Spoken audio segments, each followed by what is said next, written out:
This week on Hooligan Nation, KISS album covers. What's great, what sucks, and what's forgettable. Plus news, music we're listening to, and the Hooligan Nation weekly poll. All coming up. Stay tuned, because you got... Nothing to lose. Oh, hell yeah. Say it again. Nothing to lose. Nothing to lose. You're damn right. You got nothing to lose. Got nothing. You wanted the best. Well, they retired. So you got two dudes in a garage. Talking KISS. Welcome to the Hooligan Nation, a KISS-Centric podcast, the podcast where the riffs are loud, but our opinions are louder. I'm Anthony. And I'm Rocco. Yes, you are. What's up, hooligans? How you doing, hooligans? We've been working hard here at the Hooligan Nation podcast, and this week we wanted to change directions and have a little fun. So this week we discuss KISS album covers. And if you make it to the end, we give you our top 5 KISS album covers. But before that, we have news, music we're listening to, and of course, our weekly poll. But first, episode number 61, KISS Conquer Sports, Helmets, Hype, and Legendary Games. Father Rocco. Yeah, I think I can sum it up in a quick little thing here. Like, not many bands have the experience like they did in Cadillac, Michigan. I've never heard of another band. That's what I'm saying. Like, that's another unique part of this band's history, which makes them, again, my favorite band. And that's why it's never been close for me about what band's my favorite band. There's always other layers to this band that no other band has ever experienced or done or set the bar on. Yeah, I think it's pretty amazing, and I say that all the time when it comes to KISS because I'm a fanboy, I guess, but hockey, the Olympics, the Super Bowl, NASCAR, they own their own arena football team. They've gone on all the rides. That's Gene. There's a lot of you can take that any way you like on that one. Yeah, exactly. That's what I mean. There's nothing that Gene wouldn't market, and there's nothing that Gene wouldn't hop in bed with. So, but not even market. Like they kind of fell into the Cadillac, Michigan thing, right? That didn't really not something that was planned on their radar, but I mean, they took advantage of whatever opportunities they had to continue adding to their brand. I believe that Cadillac, Michigan came from the genius mind of Bill Aucoin. The assistant football coach sent a letter to KISS. And I think that Bill Aucoin looked at that letter and said, there's something here. But something here. Right. I mean, could you see, this is not a knock on the band I'm going to mention, but could you see them doing that with like Led Zeppelin? No. Because KISS was characters. They had the show, like it. Again, I've already kind of made my statement, but I mean, it's another layer of where KISS set the bar and was on a league of their own. Yeah, and I think every KISS fan should be happy about that, except for Roger Waters, who doesn't like that. Yeah, I think he's going to be a punchline on the podcast for quite a while. News. Got any news? Yeah, I got something I think you'll find interesting if you don't know about it. It deals with one of your favorite bands. I know about everything. Okay. Well, this was on Loudwire on October 13th from Rob Carroll. Yeah, go figure, Loudwire. Dave Ellefson reveals Megadeth album that changed Dimebag Darrell's life. We went out, drank hard, a good time, and Dimebag, who was known as Diamond Darrell at the time, after drinking all night, comes up to me and he looks at me dead in the face and in the eyes and he goes, "David, I just want to tell you, that Peace Sells album changed my life." And I just kind of shrugged it off like, "Oh, thanks, man. Appreciate it." I just thought it was interesting. And obviously, I'm a Dimebag Darrell fan also. So I just thought it was cool. And plus, I know you love Megadeth. Dave Ellison's you're a big fan of Dave Ellison. And I figured you'd find that interesting. If you didn't know. I am both of those things. And it's funny that that's where you are my Ed McMahon. because I was on Loudwire in the last couple days doing the same thing that I'm guessing you were doing. Mm-hmm.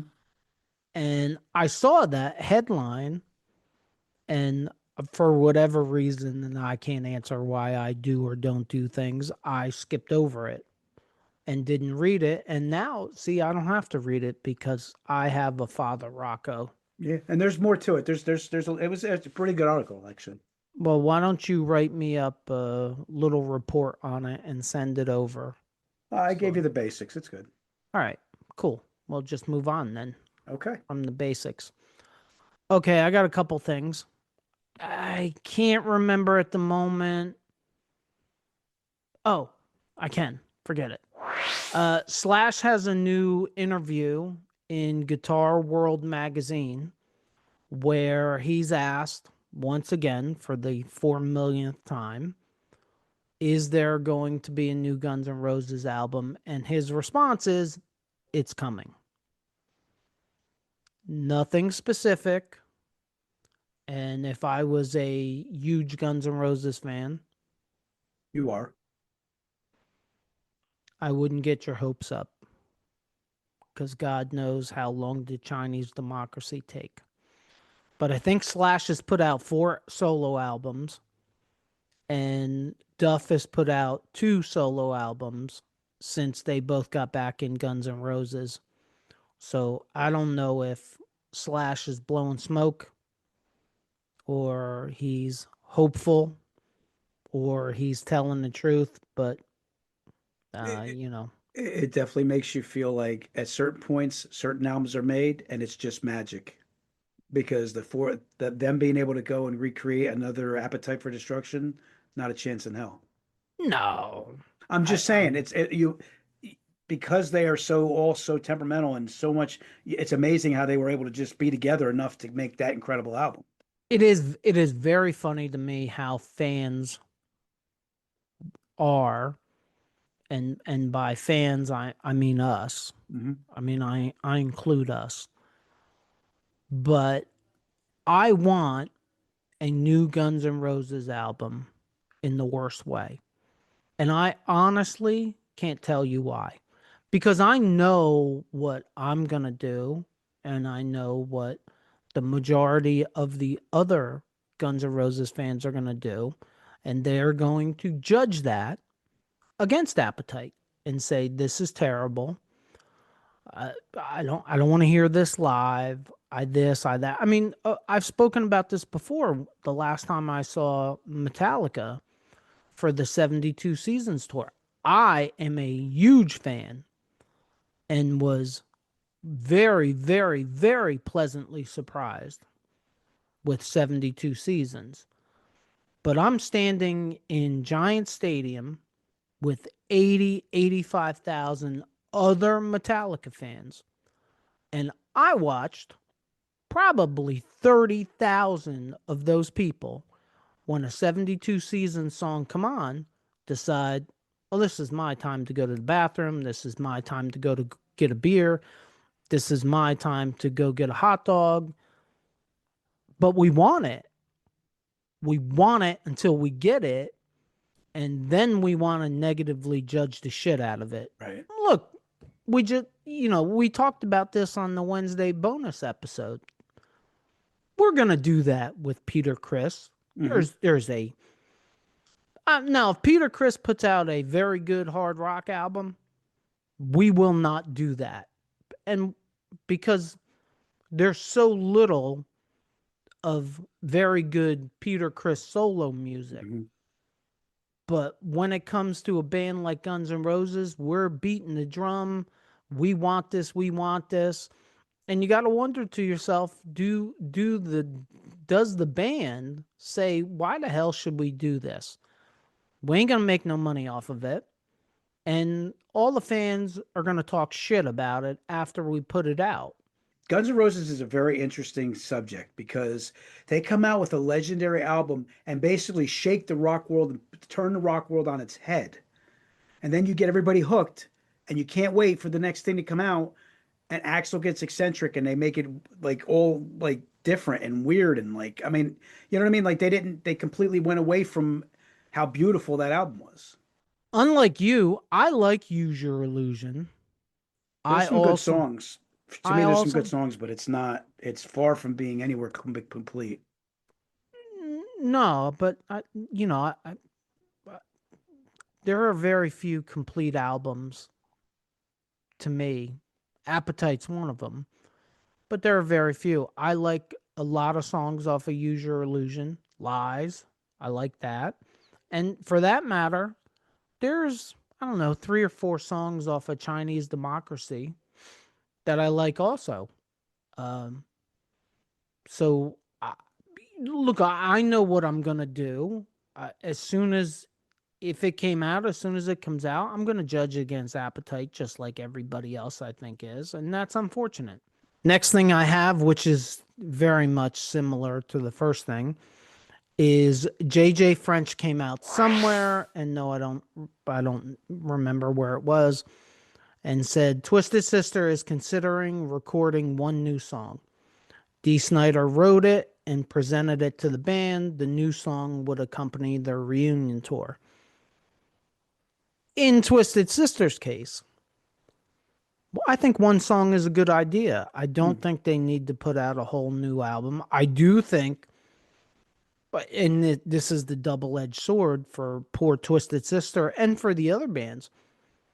If you put out a new song and everybody goes crazy over it, they're now going to want an entire album, and you have to choose, do you want to give it to them or not? And the other thing, which I don't think a lot of fans think about, is are they going to make any money off of it? Like, Right. I mean, that's you gotta realize too, like our music, it hit its peak, and it's a different world now. So in a way, Twisted Sister would be making that new song for, not the pop culture right now. So like, I don't know, the investment would be worth it to do a whole album. I have a great idea. A great idea, and you're the antithesis of this idea.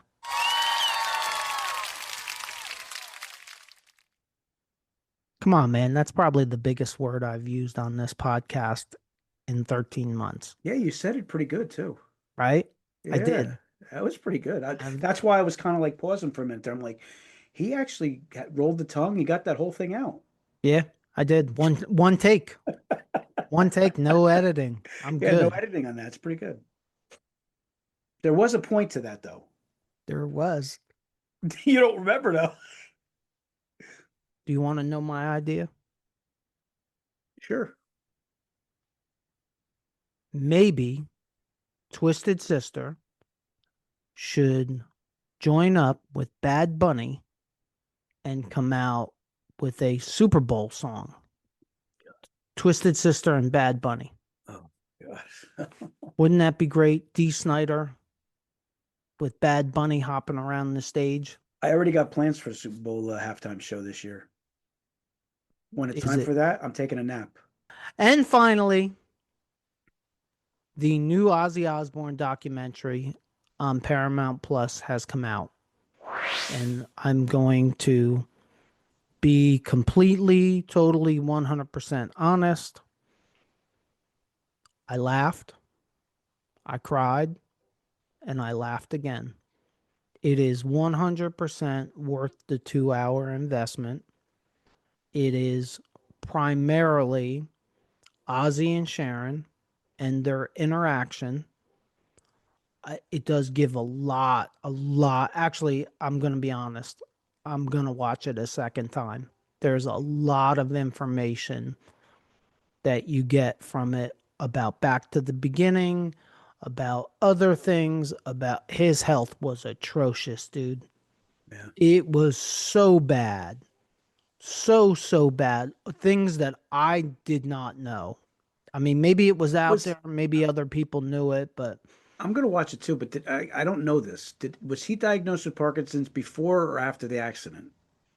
no, I believe he was diagnosed with Parkinson's before, but everything that happened to him kind of sped the Parkinson's up. And there's a lot of things. Dude had pneumonia.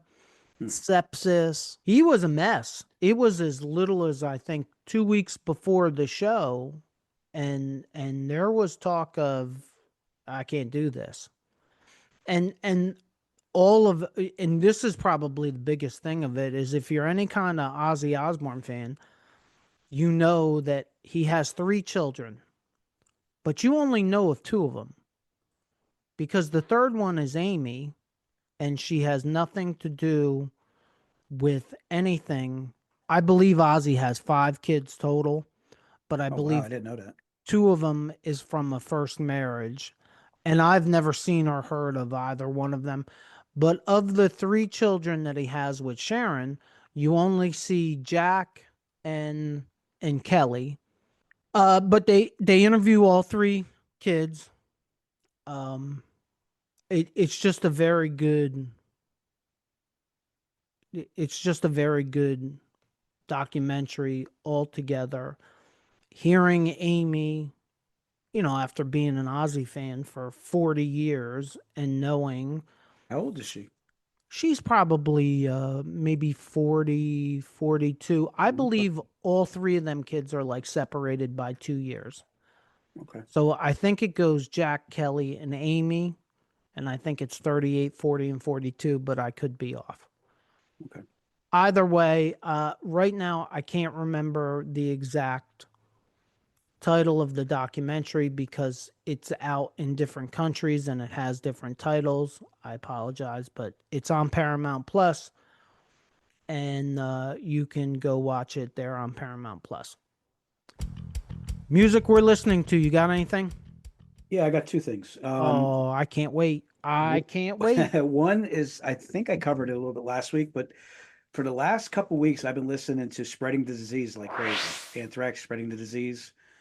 And we talk about complete albums. I may have even covered this in our last episode, but this is a pretty damn complete album for a band like Anthrax that I wouldn't expect. Like, I like Anthrax a lot, but I would expect a couple stinkers on the album. Not stinkers, but you know what I mean, like nondescript songs that you like, forgettable ones. There's not a lot of forgettable songs on Spreading the Disease. It is such a good album, and as a matter of fact, I'll be working on Armed and Dangerous with a couple friends of mine and learn that song. I love that album. Really? Yeah, I love that album. And the other one, you may be a little surprised, and I may say the name wrong, but I really love the one song that I listened to, and I started listening to another one, Paramore.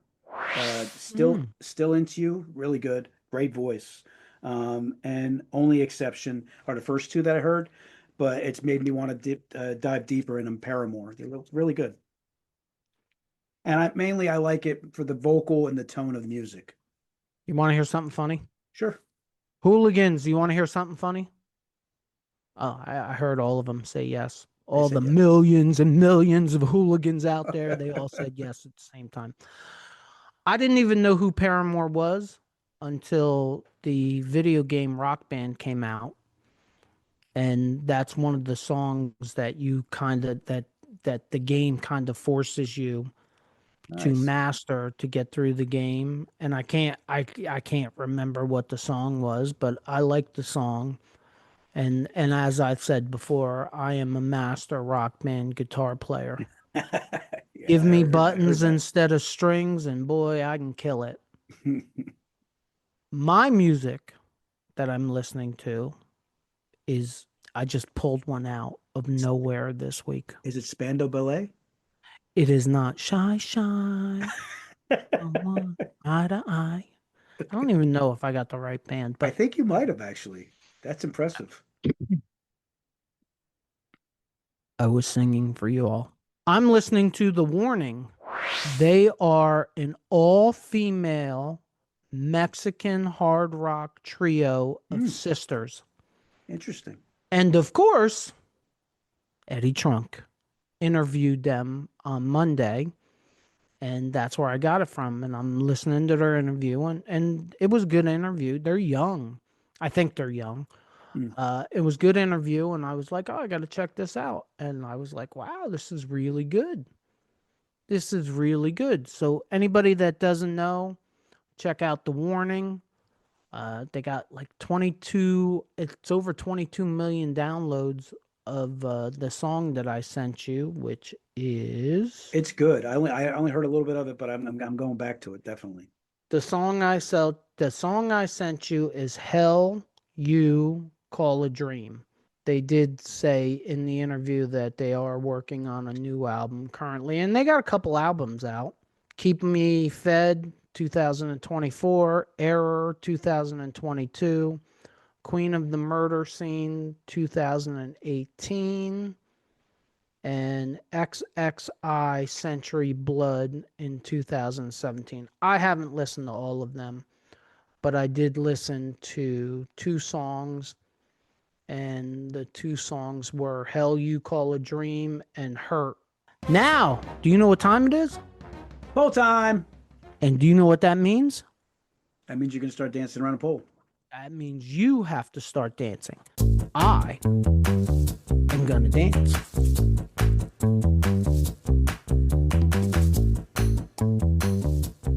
That's a lot of dancing you're doing there. Thank you. Our weekly polls can be found on our community tab on YouTube and on our Facebook group, the Hooligan Nation Podcast, the Hooligan Nation, a KISS-Centric podcast. So if you're not a member of our Facebook group, slide over there, hit the join button, and we will approve you. And trust me, your world will open up so much more once you become a member of our Facebook group. Did you say Hooligan Nation's on Facebook too? I did, yes. Holy cow, I gotta check that out. That's good. That's good. That brain That was- tumor of yours must be pushing on side of your brain. That was or number something. 20. That was 27. Oh, is that what it was? The question of the week was, oh, it's such a good question. What's your favorite lineup of Frehley's Comet / Ace Frehley? Your choices. The 1987 lineup of Ace Frehley, John Regan, Todd Howarth, and Anton Fig.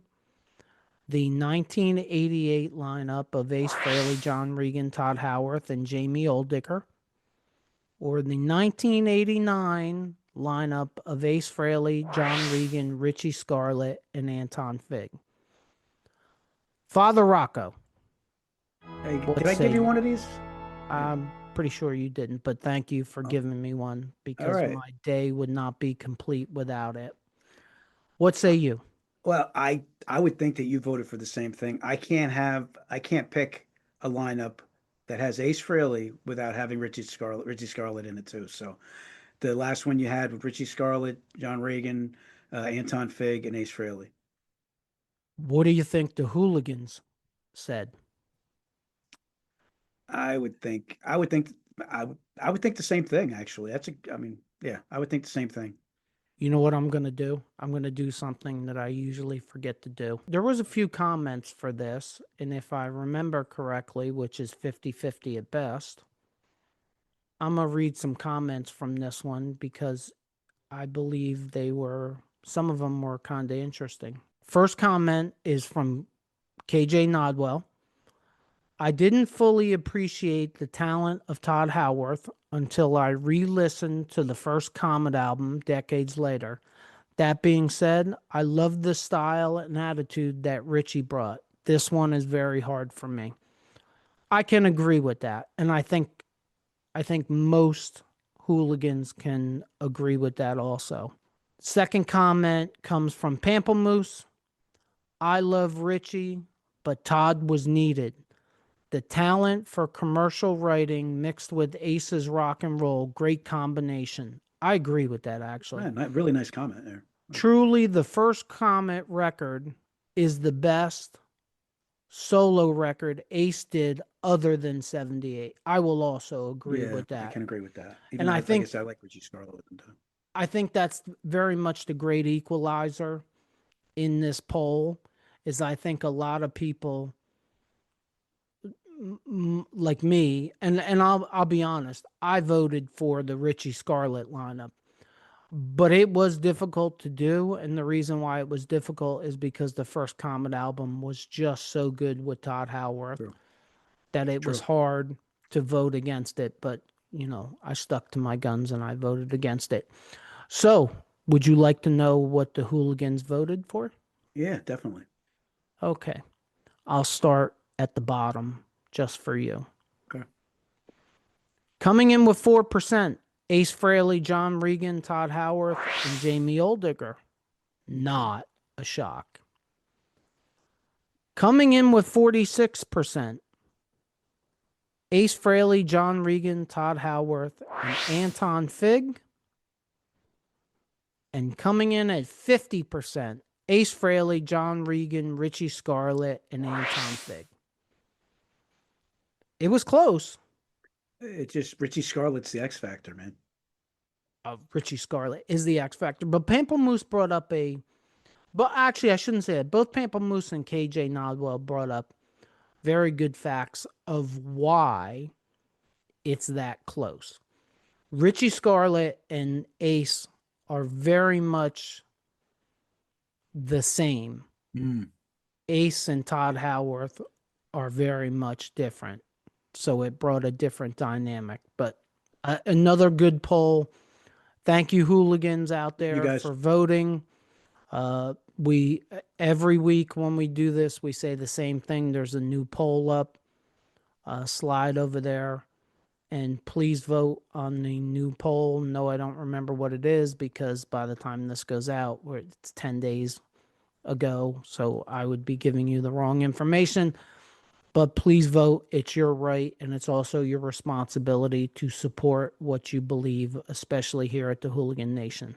Thanks again for the comments too, guys. Battleborn is a collaborative effort among like-minded individuals and organizations intent on repairing and restoring people who have served our country. We do this by delivering a unique level of support and guidance to those servicemen and women who have emotional and psychological wounds. We provide support directly and indirectly in collaboration with others in our community who value those who have served this nation and its communities. For more information, go to wearebattleborn.com. Father Rocco, are you prepared? I think so. I'm ready to roll. Are you sitting down? Yes. Well, you're so short that sometimes I think you might be standing up. Once again, because Father Rocco wants it this way, we're going to start out from the beginning. We will start out with the 1974 self-titled debut, which was designed by Robert Lockhart, and a photo was taken by Joel Brodsky. Now, let's talk about this, will you? Mm-hmm. First question. What do you think of the album cover? Well, for starters, I got two of these on vinyl. I got two of them. Do you? Yeah. To be honest with you, I mean, this has definitely been covered a lot. I kind of like Ace's hair silver, even if he had a hard time getting it out. I like it. I like the silver hair. Gene, you can see Gene's makeup and Paul. Well, Gene's makeup is pretty much I think the closest one to what it eventually evolved to. That's an interesting take. I don't. Yeah. Well, I mean, you can see it just connected down lower after that. But and then you got, to be honest with you, I don't like Peter's makeup, but he definitely looks. He looks completely like a cat, like there, and with the red coming down. I mean, it's definitely not as good as it became, but you could definitely see their youth even through the makeup. You could see the younger features there. You can definitely tell, and look how you can see with the KISS sign there. Yeah, you can see the makeup got a lot better. But I do like Ace's hair silver there. I always have. The artistic end of it, I kind of do like the change, the little glow in the back. I agree with you. Ace's silver hair was interesting. I don't like Gene's makeup. It's an earlier version, and it gets bigger. So I like that. Peter's makeup is atrocious to me. I believe that it does look like a cat, though. He definitely looks like a cat there. It's just atrocious to me. I've always thought it was atrocious. I think the makeup's atrocious. I think his hair is atrocious. And the only thing I can say about Paul is it's the pre-diet Paul. That's how it looks in the photo. And I correct me if I'm wrong. I think because I know if You're I am right, wrong. if I'm right about this, I know we covered this before, but Peter's the only one that didn't do his own makeup in that, right? Well, that's the way the story goes, is that Peter had makeup people do his makeup, and I believe it's been called a tribal lion makeup. I, I think it was a 1 day only makeup, thank God. I am not a big fan of this album cover. I don't like it The only thing that, personally. like I said, the only thing I like about it, I like Ace's hair, and I do like that you can see their infancy. You can look at their facial features and the structure of their face, and if you really look at it, you can see that they're young there. Yes, you definitely can see that they're young. Next up, Hotter Than Hell, also 1974, designed by John Van Hammersveld. Photo was taken by Norman Seeff. The idea was a Japanese pulp poster influence with kanji and collage, deliberately gritty print to match the raw sound. One of the most imitated layouts in Kiss merch. If I'm being honest, I've never liked this cover. I To don't me, either. to me, it's the best way I could say it. It comes out like a faded version of them. It's not. It doesn't pop. And I think the way that it's framed, it just doesn't hit me right. I don't. It The only one actually that looks good in the picture to me is Ace.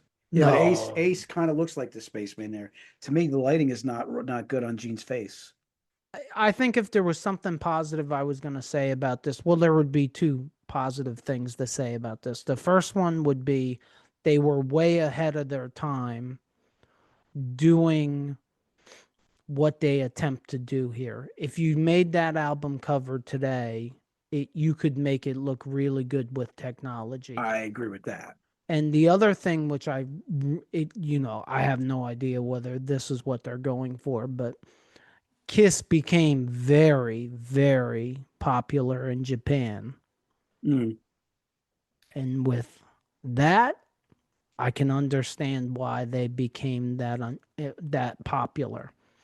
And I was waiting for the right time to bring this up. So I'm going to bring this up in the beginning for anybody that hasn't heard this yet. There is a bunch of interviews out there with Dennis Wallach, who will come up in the next couple albums. I think the first one he comes up on is Destroyer. Dennis Wallach worked for the advertising company, and I'm not going to get big into this. The advertising company, Howard Marks Advertising, and Dennis Wallach speaks at length in all of these interviews about it. And the most amazing thing that he says just blew my mind is that most of the time, the band did not name the album, number one, and they were working on the album covers before the records were even done. Now, I have said this 1,000 times. I don't know anything about the music business other than what I watch and read. I always would have believed that the band records the new record and then gets together and titles it and then sends it to artists. And then maybe they come up with, I don't know, 3 to 5 concepts, and then the band picks the concept or changes it a little, or this whole process. And according to Dennis Wallach, and according to the interviews that I've heard from him, that's not really the way things went. Sometimes these guys in the art department actually named the record And sometimes, I mean, the band has to approve, and it had to go up the chain of command. It would go to Howard Marks, and then it would go to Bill Aucoin, and then it would go to the band, and they would approve it. But I would think that it would have been kind of opposite, and it would gone from top down, and it would be a complete album. And according to Dennis Wallach, it very rarely, if ever, happened with studio albums. That's mind blowing when Yeah. you look at the visuals of some of these album covers and you compare them with the music, like Destroyer, like Love Gun. They match so very well, and it's all luck, or it's in our mind, because like he was asked point blank in at least 2 interviews, do you guys listen to the album before you start the artwork? No, they're working on the album at the time. So you look at an album cover like Destroyer, and it fits. I don't know why it fits, but it fits. You look at an album cover like Creatures of the Night, and again, it fits. And it seems to me like it fits out of complete dumb luck. Next up, Dress to Kill, 1975, photo by Bob Gruen. For anybody that doesn't know this, the photo was shot at 8th Ave and 23rd Street in Manhattan. The band members are all wearing suits. If you really pay attention to the photo, the suits are not their suits. They are all Bill Aucoin suits because they didn't have suits because they were broke. It's another one that is pretty amazing to me. It's considered a visual gag. Men in makeup in business attire. No, I told you, it's like, for me, it's always been one of my favorite album covers because I love the concept. To me, Yeah, I think it's great. yeah, to me, it's taken advantage of the spectacle of their anonymity, wearing suits. I just think it was a great concept. And the album's good too. I like the album a lot too. It's just funny, like Gene's wearing clogs, and his pants are about 4 or 5 inches short. Actually, it looks like the only one that fits in the suit properly is Peter, because he's the shortest one in the band. Great album cover, in my opinion. And next up is the legend Kiss Destroyer. Of course, probably one of the most famous album covers. It was painted by Ken Kelly and then designed by Dennis Wallach. The idea was an epic fantasy defined by the superhero. Originally, and there is another version of this that's out there. Originally, it was darker, more art toned down, and the 2012 Resurrected was restored to Ken Kelly's intent, which is the darker version of it. This, to me, is where the Kiss superhero thing comes from. You know, and there's the thing that, like, the most common thing I hear is how larger than life this cover is. Like, Johnny Five even said that he didn't think they were real. He saw them when he was little in a store, and like that the picture was what kind of like got him into like starting. And I've heard that from more than one person. Like, this was definitely probably one of my. It's not my favorite, but it's definitely right up there. Do you think this is the most famous Yeah, album cover? yeah, I think hands down. Because I do. It Yeah. is not my favorite either, but I think it is the most famous. I think it's extremely cool. Like, me not saying me saying it's not my favorite doesn't take away from the fact that I think it's such a cool. It is a really cool cover. It's great, and anything Ken Kelly did with Kiss over the years was amazing. I mean, he was an amazing artist when it came to Kiss, in my opinion. Next up, oh boy, Rock and Roll Over. The artwork and the lettering was done by Michael Durrett. It's a rotating Mandela insignia with no photography. Probably one of the record designs that works best all the way around for different kinds of merch. I mean, Mhm. I don't know that I've seen more merch for any other album cover, whether it be stickers or Comic patches. books. I think comic books came from this too. Yeah, everything like that. This is not one of my favorite. I just We said this disagree on that one, but recently. yeah. I don't like it's too cartoonish. I think it's too cartoonish for me, but it is a very legendary album cover. Yeah, I mean, I've said it many times on the podcast that I had this shirt and it faded. I wore it so much it faded. That it's definitely something that I've always liked. It's one of my tops.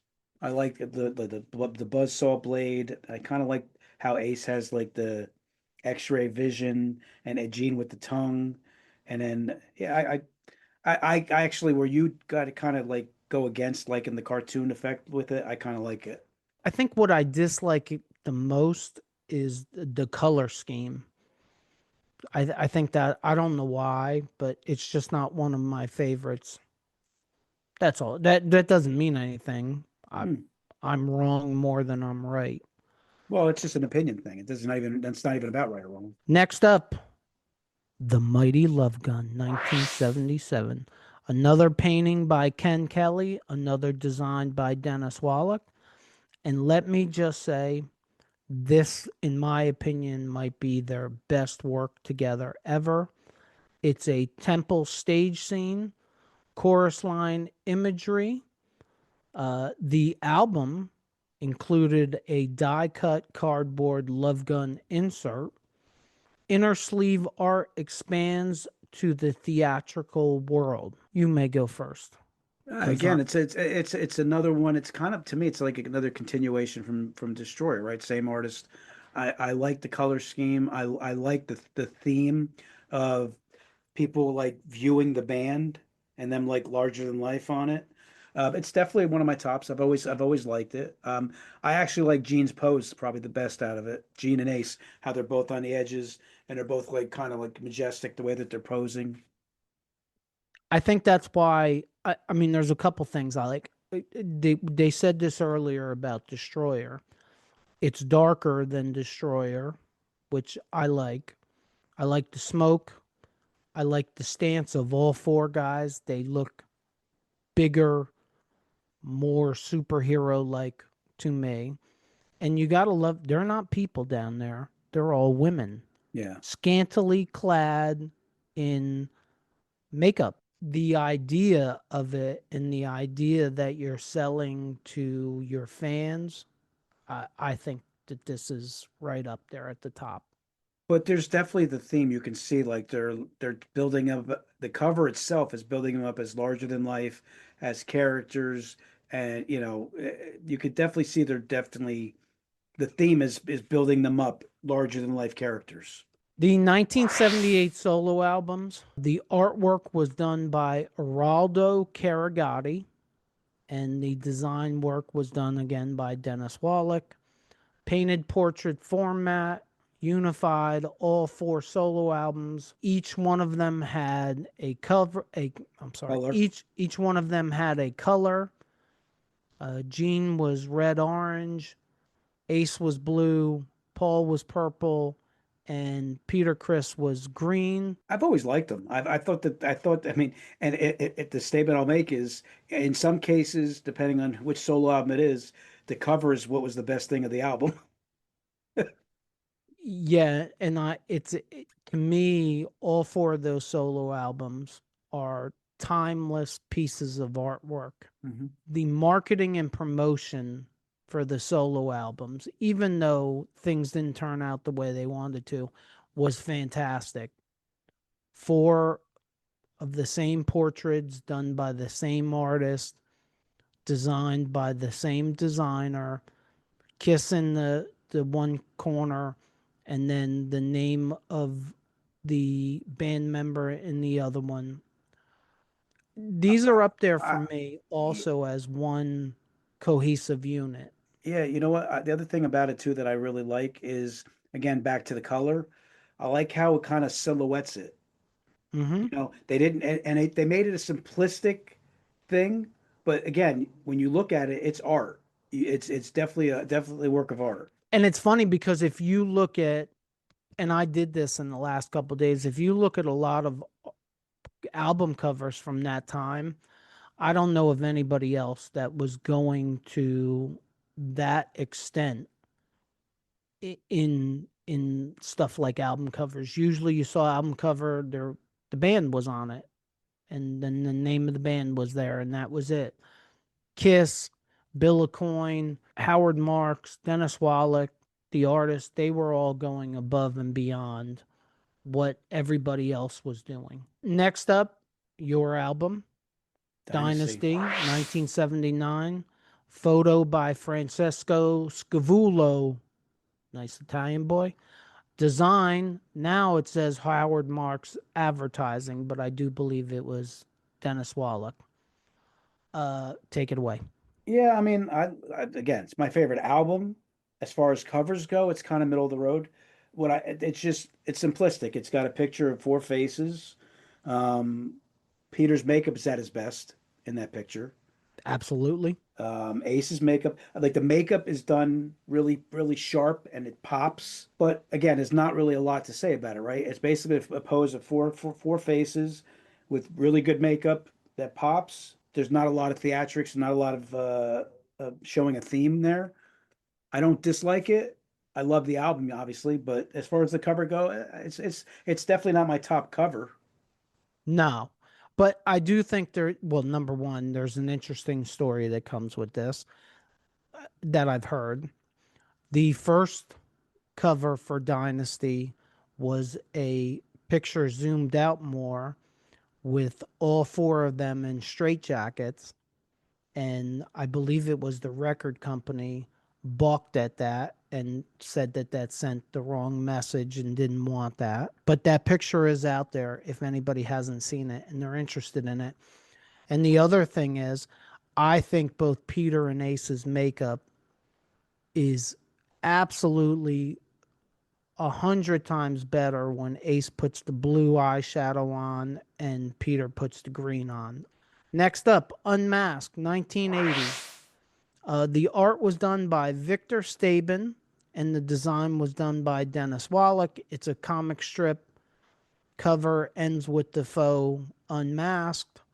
Blah, blah, blah, blah, blah. We all know they didn't unmask, and we all should also know that Peter Criss has nothing to do with this album. Father Rocco, your opinions? Again, the album itself has definitely grown on me over the years, but it's still kind of like a middle of the road album with mostly middle of the road songs, and I would put this cover in the same kind of vein. I like comic books and I like the theme. To me, it's too messy. I've never there's to me it's always been too cluttered. And I mean, again, you're avid. I'm not an avid comic book guy, so maybe they would have a different opinion, and maybe that's like just the way that it. It's never been one of my favorites. I'm not an avid comic book guy at all. I have always loved this cover. I don't think it's a great cover, but I've always loved it, and I have no idea why. I do remember getting this album at, I don't know, maybe 8 or 10 years old, and actually believing that they were unmasking. And I remember reading all these little comic strips, like trying to figure out where they were going to be unmasked. But I was a little kid and I was probably stupid. Well, actually, not much has changed. But I do think it's an important cover in history, and I do like the idea behind it, naming the album Unmasked and all of that. I mean, that's how you get buzz. I like that's actually I'm glad you brought it up because the title of the album is something I've always liked. I always liked the title Unmasked, especially for a band like Kiss. I thought the title was actually really smart. You have to think. I mean, in 1980, I was 6. I don't think I even saw this album until like at least 1982. But I have to think, and we have hooligans out there that are older than us. Mhm. I would like to know what the thoughts were from the hooligans when they walked in the record store as, like, let's say a 15-year-old in 1980 and saw that. Did they actually, because we all have to remember, no social media, no internet, news was not easily out there, especially about a rock band like Kiss. Did they walk in, and was part of the reason why they bought the record because they thought the band was unmasked and they thought maybe the picture of the band without makeup would be on the inside of the record or something? That's what I. Did you ever, I don't know. I'm asking if you ever got, because you do a lot of deep dives on stuff.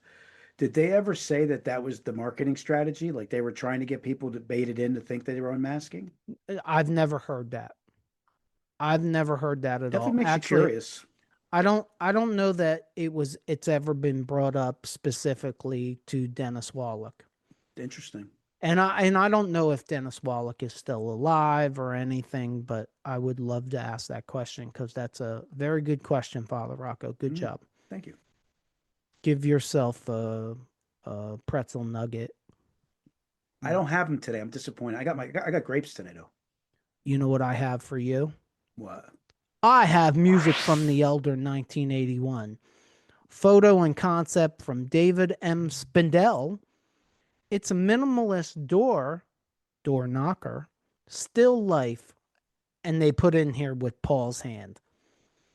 Probably the biggest question that anybody can ask and will never get the same answer twice is, whose hand is it? Is it Paul's?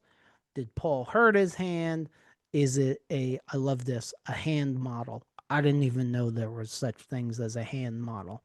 The only reason I know don't is know. there was a Seinfeld episode. Hooligans, With do you this think that I hand could be a hand model? I saw a Seinfeld episode with that. Anyway, one other thing, this album cover, I think, gets killed by most Kiss fans. And what I found interesting was I found an interview somewhere, and I want to think that it was Dennis Wallach, but I don't remember exactly. That the reason why it is the way it is because it was not supposed to be a Kiss record. It was supposed to be a soundtrack to the Elder movie that never got made.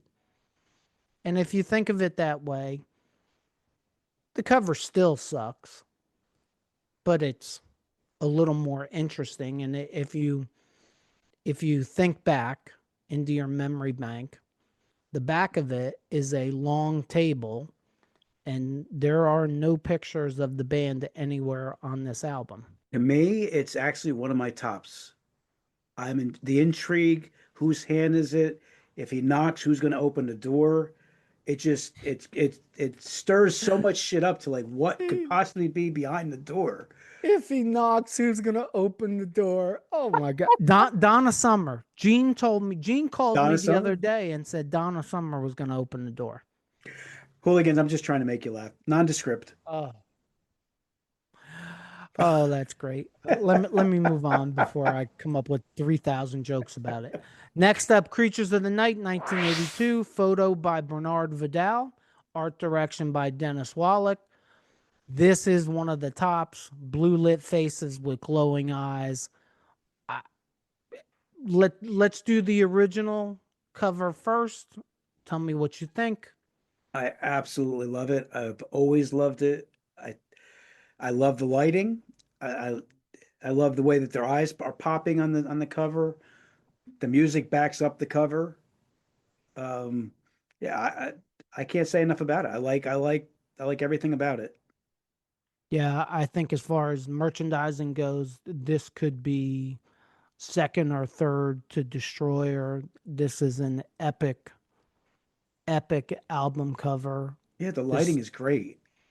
The simplicity of it, Right. but how it sort of connects to the 1974 debut, but improves upon it. And so if you look between the 1974 debut, Dynasty, and Creatures of the Night, they're all in the same family.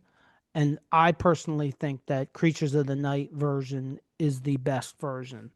And You know, there's go ahead. another aspect about it too that I've never talked about, but for the new Fox character, it looks like it fits like a glove on the cover. Oh, we cannot. Oh my God. You almost let me do this. No, you got to go to the other Creatures album title Oh, cover. here's the most amazing thing. Creatures of the Night has 2 album covers. I'm pretty sure that most Kiss fans know this. But did you ever think Creatures of the Night has 2 album covers, and both guitar players on each of the album covers never played a lick on the album? How, I- how does Yeah, that make sense? yeah, it's crazy. Who came up with that?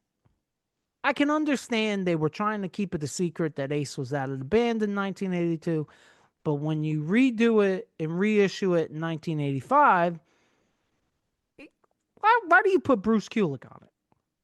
Like, it doesn't make any sense at all to me. Next up, an epic album cover for what it stood for and what was going on in the band. Lick It Up 1983, photo done by Bernard Vidal, first official non-makeup cover, MTV era, minimal layout, keeps focus on the reveal, landmark visual shift for the brand.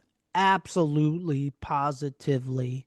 And it looks like Gene took his little son, little Vinnie, to work day.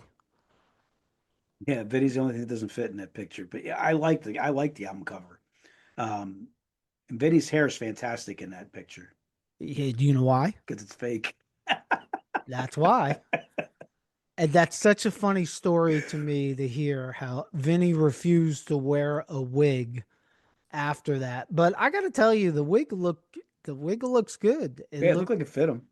Uh, I, from what I hear, Vinny's wearing a wig these days anyway. But so's probably everybody else. Most of them. But I mean, the album cover itself, I've always liked it. And honestly, it's sentimental too, right? Because we were really starting to get into Kiss then. Like that was like when it was really popping, and that album represents an awful lot for our beginning of our Kissdom. Yeah, and I think the photographer probably has to get a lot of credit for this.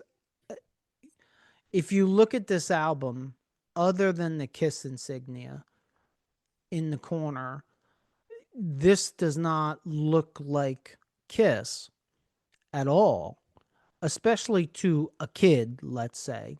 Right. But when you have Gene Simmons stick that tongue out, all of a sudden you understand that, you know, what the difference or what the similarities are in the fact that it's the same brand.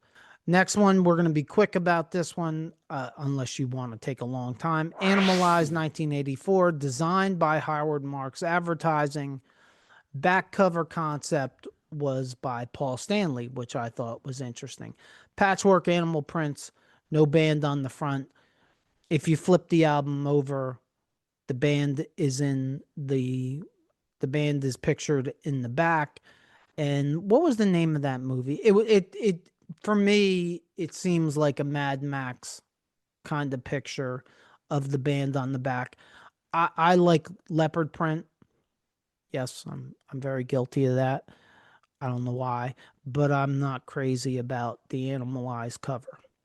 Yeah, I'm not a fan of the I mean it's middle of the road for me. It's not a cover. I always like when I see the band on the front.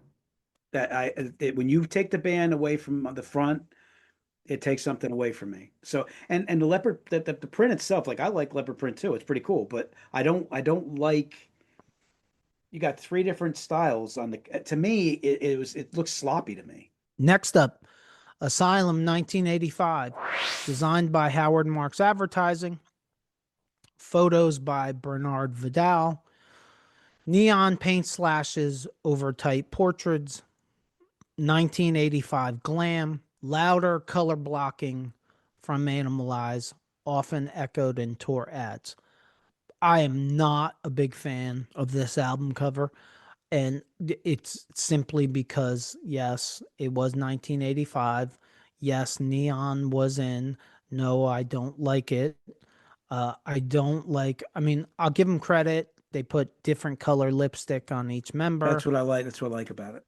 Kind of cool, but I don't like the fact that and this is stupid maybe, but they cut out part of Eric Carr's face. That's sloppy to me. Like, No, it could definitely be better, be done better. Like the concept's not too bad, but it definitely could have been done a little bit better. Anybody that was alive and can remember 1985 knows this fits the time period, but unfortunately it does not fit any other time period. It cuts out his chin too. Like it doesn't. Yeah, that's what I'm saying. Yeah, it's not. It could be done better. The album, the music in it is great, but album cover could have been better. Next up, Crazy Nights 1987, cover photo Walter Wick, sleek geometric composition by the I Spy photo legend. Okay. Chrome triangle motif, which was echoed on tour. I'm indifferent Yeah, about this. I'm exactly the same. I don't really have an opinion on it. I'm indifferent. It's okay. It's not great. It's what it is. What about that tells you Crazy Nights? Nothing. But we talked about that earlier. They were swinging blind pretty much. It sounds like on most album covers. So again, it fits the era. Next up, Hot in the Shade 1989, art direction by Michael Bays, designed by Mitchell Canner and Scott Townsend. The Sphinx with sunglasses, no band photo. It says billboard friendly simplicity. I don't see why that would be billboard friendly, but hey, whatever. Yeah, It's weird. Stupid, weird. I don't like it. I do love, and have been on record saying, I do love the fact that they took the idea of this stage show and made it in the stage show. Next up, Revenge 1992, art direction, Hugh Syme, photography, William Hames, industrial slab with embossed logo, grim. I'm a huge fan. You know what? It's funny because I'm going against what I normally would go for. This, in a weird way, I don't like that the band's not shown, but at the same time, this is showing you what you got behind it. To me, this epitomizes what the album is like. It fits. It to me, it just fits. Yep. 3, 4, 5, 6, maybe what look like bullet holes. The whole thing, this was the tougher, meaner, more hard rocking Kiss. And to me, it fits the music. There's only one thing wrong with it. Incredibly perfect. What's that? If you look close at Revenge, it's spelled Rienge. I see the V. It looks more like a Y than a V, but I like the cover. I'm just saying. Yeah, okay. It might look like a Y. I never picked up on that. Good job. It could also be a wishbone. Oh, and next up, Carnival of Souls 1997, photo by William Hames. It fits. It fits what they were going for. It's grunge. It fits that look. I like how Bruce has a beard. I mean, it fits the grunge look that they were going for. Except for Paul's white jacket. For grunge, it should have been dark. So my big issue with this at this point is it just looks like somebody grabbed a Polaroid camera, shot a picture in the studio, and said, yeah, this is it. This is just completely Kiss's throwaway album. Right, but I'm going to make a point. The thing that they always said, and when Gino, it's funny because one of the things that Gene always would make comments about is, oh, they just wear. We never go just on stage and wear jeans and a flannel shirt or something like that, right? But that's the theme. That's the style. That's the look. That's kind of the epitome of. It's almost kind of like an oxymoron for what the time was. That's how they put the stamp on for grunge. That's what the grunge look was. But Yeah. it is kind of against what Gene always would preach. Yeah, well, Gene preached that until he didn't preach that. Just like, well, yeah, there you go. I mean, look, we're not like every other band. We're not going to walk out there in jeans and t-shirts on tour. We do this, we do that. Oh, we're going to go to Vegas. We're going to walk out there with jeans and t-shirt, no makeup, no stage show, no nothing. Didn't you say for like 50 years that that's what made you different? Oh, now it doesn't suit you anymore, so you say something different. Right. Next up, Psycho Circus 1998, designed by T42 Design, Tom German, photo by Glenn La Furman. It's a 3D pop-up artwork. I personally love it, but I like Psycho Circus also. I love everything about the song, the title, the video, the album cover. Oh, Yeah, it's one of my tops. yeah, I like it. I like the whole concept of it. I think it's And incredibly cool. if you look real close, I absolutely love Gene's look there. That may be one of his best demon poses ever.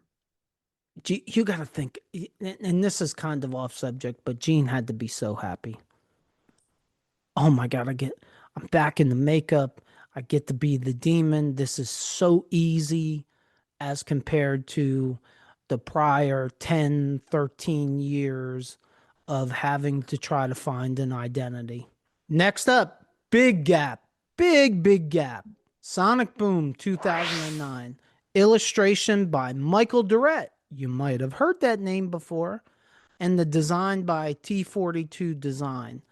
Echoes Rock and Roll Over with a concentric shatter. I don't know what a concentric shatter is. Paul Stanley guided the color and the border choices. Rare return by a 70s KISS cover artist. This is the same artist that did Rock and Roll Over. And I think I like this cover more than I like Rock and Roll Over.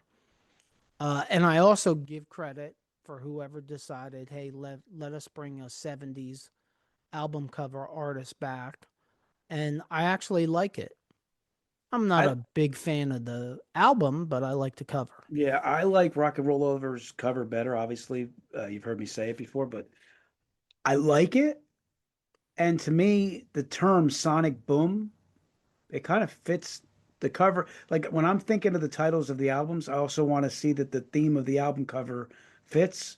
And to me, it kind of fits what Sonic Boom, like it doesn't go against what the theme is. Yeah, in a lot of ways, a lot of these albums are artistic gold. Yeah. Like how they did that, and again, you know, if you hear how they went about it, like you're an artist, design us an album cover. What's the name of the album? I don't know. Come up with it. Well, can I listen to the album? Nah, it isn't complete yet. So you want me to do, I wouldn't even know where to begin. Next up in our final one for the studio albums, Monster 2012, designed by Tom German of T42 Design, photos by Brian Lowe and Russell Lee, aggressive close crop band shot. You know, somebody, yeah, they took the font from, I believe, the Monster energy drink, and that's where they got the Monster font from, which Really? I find interesting. I do like the band photo. I kind of like everything about this album cover, to tell you the truth. I mean, it's not going to hit my top 5 by any means, but it's a good job. I like when you see bands have the picture on the front of the album interacting. and looking like a rock band. So to me, that's where it sells it for me. Father Rocco, we have now gone through all of the studio album covers. Do you have a top 5? My number five is Love Gun. Oh, look at you. Number 4 is Rock and Roll Over. Mm-hmm. Number three is Preacher. Number 2 is Psycho Circus, and number 1 is Destroyer. My top 5 Kiss album covers. Number 5, Psycho Circus. Number 4, the solo albums. Number 3, Creatures of the Night. Number 2, Destroyer. Number 1, The Mighty Love Gun. All right, there's no shocker there. Love Gun wins at everything. Love Gun, Love Gun, Love Gun. Father Rocco, Yes. do you have anything you'd like to add to wrap this puppy up? No, it's just again, their album covers, whether you like them, whether you hate them, they stand the test of time. They're legendary. Even Unmasked, the covers that I don't like are still legendary. Again, for a legendary band. You got to ask yourself, what other band could do two idiots like us do an entire podcast on? I don't know of any. I You know mean, what? And it even adds layers because they're interesting characters that do crazy shit and piss you off and make, you know what I mean? Like, there's so many layers to this band, man. That's what I'm saying. Like, yeah, I say this often because it's the truth. I thoroughly enjoyed researching this. I thoroughly enjoyed looking through all the artwork of it, and I thoroughly enjoyed recording this episode. It was a nice change of pace for you and I. yeah, I mean, honestly, when you mentioned it, I was like, oh, that should be fun. If you're listening to us on any of the podcast platforms, please leave us a review. And if you just found us, check out our past episodes. If you're watching us on our YouTube channel and you like this episode, please consider hitting the like button, just like that guy, and leaving us a comment. Hit that subscribe button so you don't miss any future episodes, and check out these episodes right here. As always, if you made it this far, thank you for supporting us, and don't forget, we should all lead with love and take care of each other. Peace out, Hooligan Nation.